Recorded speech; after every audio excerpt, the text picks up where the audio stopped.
Halo Sobat Mika, selamat datang dalam sesi pembahasan mengenai limbah farmasi. Limbah dari industri farmasi memiliki dampak yang signifikan terhadap lingkungan dan kesehatan manusia.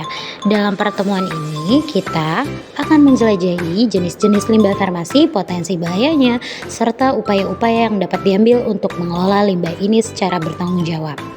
Mari kita bersama-sama mengeksplorisasi solusi-solusi inovatif untuk menjaga keberlanjutan dan keamanan lingkungan.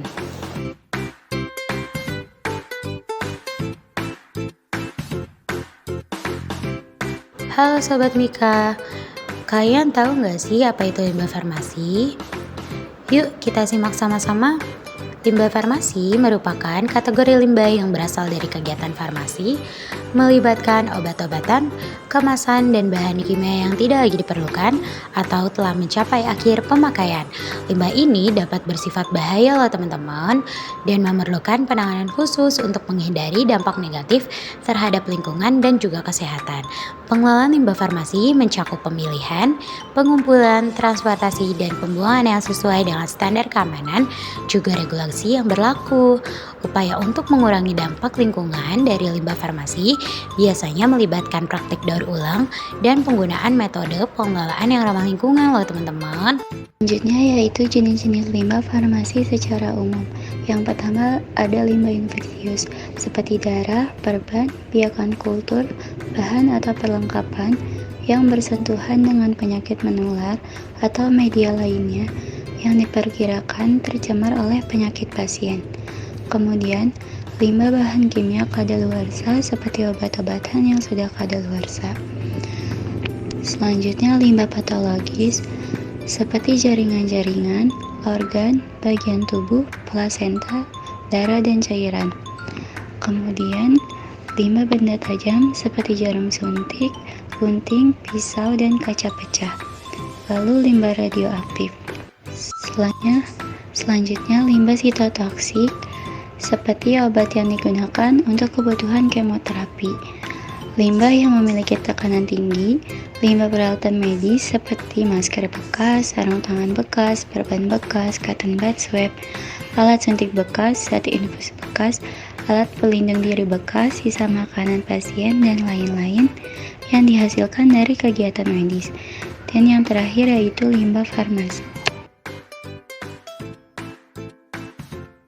Selain ada limbah medis, ada limbah farmasi juga loh teman-teman. Limbah farmasi mencakup produk farmasi, obat-obatan, vaksin, dan serum yang sudah kadaluarsa, tidak digunakan, tumpah, dan dibuang dengan tepat yang berada di rumah sakit. Yang kedua, ada konsumsi bebas. Limbah konsumsi bebas ini seperti limbah obat yang sering dipakai oleh masyarakat. Yang ketiga, ada pabrik produksi seperti obat-obatan kadaluarsa serta kertas atau karton yang menjadi tempat pengemasan dari obat. Kemudian debu serta lumpur dari kontak antar air dengan obat serta dari aktivitas lainnya. Dan yang terakhir ada limbah laboratorium, yaitu ada berupa pelarut organik, halogen, dan non-halogen. Residu bahan organik beracun, bahkan garam logam berat dalam larutannya. Baik, selanjutnya akan dijelaskan mengenai studi kasus yang relevan dengan limbah farmasi. Berdasarkan penelitian persepsi masyarakat terhadap bau yang ditimbulkan akibat limbah industri farmasi di Desa Kepatihan, Kecamatan Menganti, Kabupaten Gresik, dapat disimpulkan bahwa masyarakat di Desa Kepatihan, Kecamatan Menganti, Kabupaten Gresik merasa terganggu dengan bau limbah industri farmasi, terutama saat ada angin yang cukup kencang. Bau limbah ini dapat dirasakan oleh masyarakat yang rumahnya berjarak 550 meter dari lokasi industri farmasi. Proses penguapan limbah industri farmasi menghasilkan bau yang sangat menyengat, terutama saat angin kencang atau musim hujan. Persepsi masyarakat terhadap bau ini bervariasi, tergantung jarak rumah mereka dari lokasi industri farmasi. Namun, persepsi masyarakat cenderung negatif. Oleh karena itu, diperlukan kajian ulang tentang pengolahan limbah industri farmasi atau pengelolaan limbah medis agar masyarakat tidak merasa terganggu. Selanjutnya akan dijelaskan mengenai langkah pengelolaan limbah medis oleh presentator berikutnya. Kita sebagai tenaga kesehatan harus tahu juga langkah-langkah pengelolaan limbah medis yang kita pakai ya teman-teman. Berikut ada 6 langkah pengelolaan limbah medis. Yang pertama, penguraian dan pemilahan. Seperti tempat sampah berwarna kuning adalah untuk limbah sampah infeksius, yaitu limbah sampah yang menjadi sumber penyebaran penyakit kepada petugas, pasien, dan masyarakat di lingkungan rumah sakit. Lalu, ada tempat sampah berwarna ungu adalah untuk limbah sitotoksis, yaitu limbah sampah hasil dari produk bahan berbahaya dan beracun. Dan ada tempat sampah berwarna coklat adalah untuk limbah sampah radioaktif. Yang kedua, langkah penyimpanan. Pada tempat sampah berwarna kuning untuk limbah infeksius seperti masker bekas, sarung tangan bekas, dan alat pelindung diri bekas. Pada tempat sampah berwarna ungu untuk limbah sitotoksis seperti jarum suntik habis pakai pengobatan kanker atau kemoterapi, ampul, dan alkohol swab. Pada tempat sampah berwarna coklat untuk limbah sampah yang mengandung terkontaminasi radionuklida.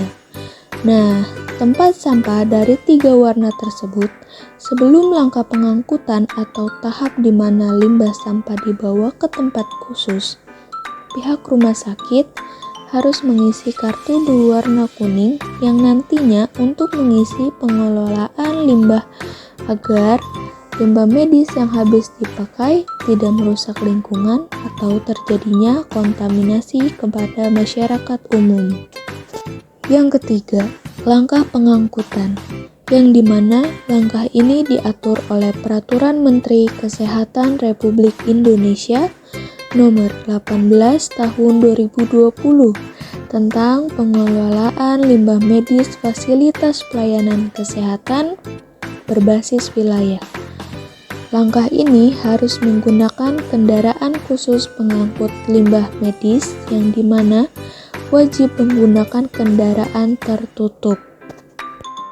Keempat itu ada pengolahan. Lakukan pengolahan dengan energi termal atau panas, insinerator, microwave, atau iridiasi frekuensi radio. Lalu yang kelima itu ada penguburan, yaitu melakukan penguburan ini khususnya untuk limbah benda tajam dan patologis. Itu harus disertai dengan surat persetujuan penguburan dari instansi lingkungan hidup, kabupaten atau kota setempat, setelah berkoordinasi dengan instansi yang bertanggung jawab di bidang kesehatan. Lalu yang keenam itu ada penimbunan. Lakukan penimbunan berupa abu terbang dan abu dasar di fasilitas penimbunan saniter, atau yang biasa disebut dengan controller landfill. Lalu melakukan penimbunan pada fasilitas penimbunan akhir limbah juga harus memiliki izin.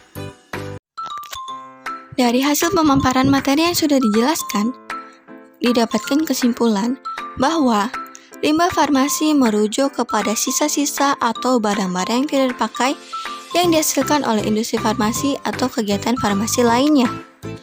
Limbah farmasi dapat berasal dari berbagai sumber, termasuk rumah sakit, pabrik produksi obat, apotek, limbah laboratorium, serta konsumsi bebas masyarakat. Limbah ini dapat bersifat berbahaya karena mengandung bahan-bahan kimia atau zat-zat yang memiliki potensi untuk merugikan lingkungan atau kesehatan manusia jika tidak dikelola dengan benar. Pengelolaan limbah farmasi melibatkan serangkaian langkah untuk memastikan bahwa limbah tersebut dikelola dengan aman, efisien, dan sesuai dengan peraturan yang berlaku.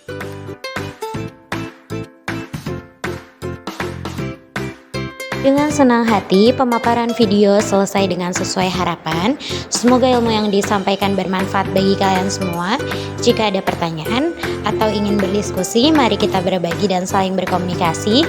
See you the next time all.